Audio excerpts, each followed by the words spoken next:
What's up guys, my name is Ace, and for anybody that's been following the competitive scene in Call of Duty, you'll likely be aware of the fact that it's primarily a two-gun meta in Call of Duty Vanguard. For SMG players, you've got the MP40, and for the assault rifle players, you've got the automaton. However, with this most recent CDL event, some of the pro players mixed things up apparently out of the blue by pulling out the Volkssturmgewehr. We'll just call it the Volk for the rest of the video, just so I don't go crazy trying to pronounce that over and over again. But with this surprised quite a few people, and I've also been hearing talks about them GAing, or basically agreeing not to use the Volk from now on in competitive play. So today, I wanted to take a deep look at the stats of this and compare the competitive Volk setup to the competitive MP40 setup and the competitive automaton setup that pros tend to use.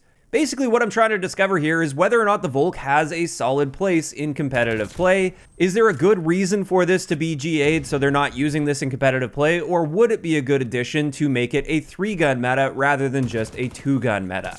And I have done a little bit of searching online, and this appears to be the competitive Volk setup that people tend to use.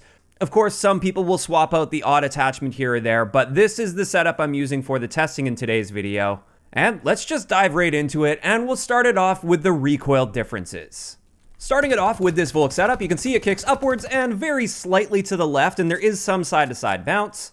Then with the MP40, this one's upward and slightly to the right with a little bit of initial recoil. And then with the automaton, this thing's just a laser beam that is extremely accurate. And when we compare this side by side, this is exactly what we'd expect when you have sort of a flex roll AR that's designed to bridge the gap between SMGs and the other assault rifle. So no surprises here, you're generally going to be more accurate than the MP40 players out there, but you're going to be noticeably less accurate than the automaton players.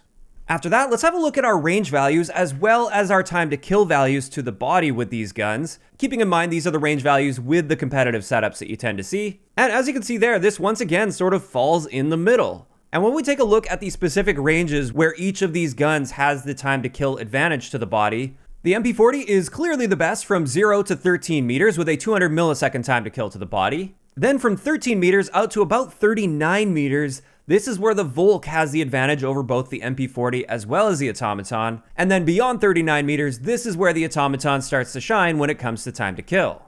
And just for a better in-game reference for you guys, this is what an enemy looks like at 13 meters. So that's the point where anything beyond that, the Volk starts to have the advantage over the MP40. And this is what it looks like when you're looking at an enemy at 39 meters.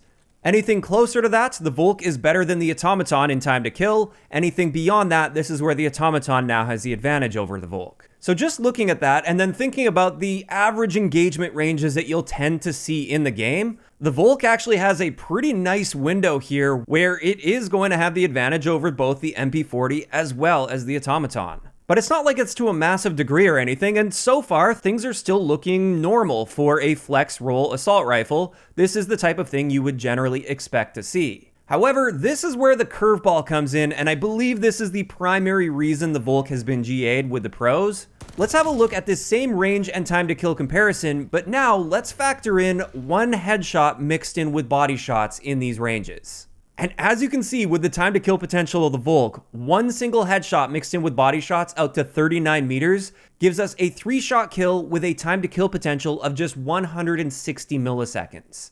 This is faster than the MP40 at point blank range and very noticeably faster than the automaton, even when the automaton's also landing one headshot, which cuts its time to kill potential down to 216 milliseconds out to 110 meters, which is insane. But what this now does to our ideal range potential with the Volk is this now extends from 0 to 39 meters. And the MP40 no longer has a place there as soon as the Volk player hits a headshot. So this right here is the biggest argument against having the Volk in rotation for competitive play. When it comes to raw time to kill potential, the moment you mix in a headshot, it kind of invalidates the MP40. Now the MP40 just has a handling and mobility advantage. So let's have a deeper look at those elements as well.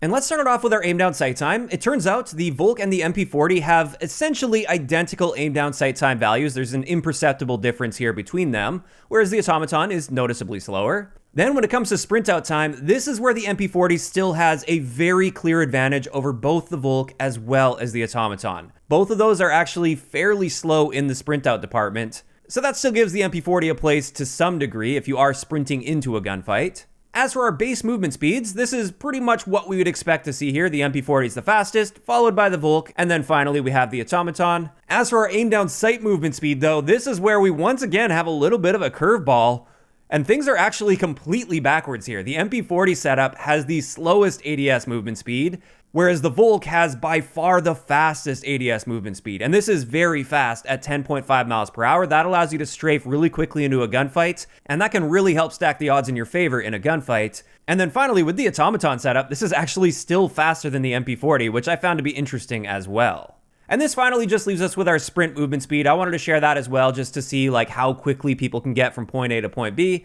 And this is once again an area that works exactly how you'd expect it to work. The SMG is the fastest, the Flex AR is the second fastest, and then the standard AR is the slowest out of the three. So there we have it. Those are all of the most important stats to be looking at when comparing these three guns within the context of competitive play. And just for a quick recap, the Volk has an incredible headshot multiplier, giving it a ridiculously fast time to kill potential if you can land a headshot. It's got reasonably decent recoil where you're going to be just fine in those close to mid-range situations, but of course at longer ranges, this is where the Automaton will be dominating you. It's got an amazing aim down sight time that matches the SMG in this game, and it's got a ridiculously fast aim down sight movement speed, which is very noticeably faster than both the MP40 as well as the Automaton. As a result, I would say the Volk is an incredible option that's just been flying under the radar for competitive play if you're looking for that more flex build, where you want to maximize your versatility in your playstyle so you can compete properly with SMGs at point blank range, while still being able to compete effectively against AR players at those medium to somewhat longer ranges. Now, as for my thoughts on whether or not this should be banned in competitive play or GA'd so pros are deciding not to use this at all, to be honest, when I first heard about this, I was actually live streaming and I thought, that's ridiculous. Why would they GA something like the Volk? It doesn't really stand out too much. But after really breaking down these stats and especially looking at that headshot multiplier on the Volk, I think the pros may have a point here, and in order to protect the SMG playstyle, it may be in their best interest to GA the Volk. Now, I guess a lot of this does depend on your philosophy about GAs and bans for competitive play, and whether or not you feel the competitive rule set should be extremely restrictive for the most competitive and potentially best viewing experience possible, or if things should be opened up a lot more and the pros should have to just use whatever is in the game in order to come out on top. I'm personally of the mindset that there are a bunch of things in Call of Duty that have no place in the competitive side of Call of Duty. Having said that, from a bit of an outsider perspective, I do really like to see a little bit of variety in competitive play. It does get kind of boring to see literally only two guns ever used in competitive, and I love the idea of having a flex roll assault rifle or even a flex roll SMG mixed into the equation. So I am a little bit bummed out to see them GA the Volk, but at the same time, I see where they're coming from with that headshot multiplier. If it didn't have the ability to get a 3-shot kill with just one headshot mixed in with body shots, I think the Volk would fit in just perfectly as that flex roll. But since we can get that 160 millisecond time to kill relatively consistently by just landing one headshot, I can see how it would also be seen as a problem when it comes to the competitive meta. But this is where I want to hear from you guys in the comment section below. What do you guys think of the Volk as a flex assault rifle in competitive play? Do you think this has a place, or do you think this should be GA'd and or banned from competitive play? If you enjoyed the video, a like rating is always appreciated, and don't forget to subscribe for more if you haven't already. I'll talk to you guys next time.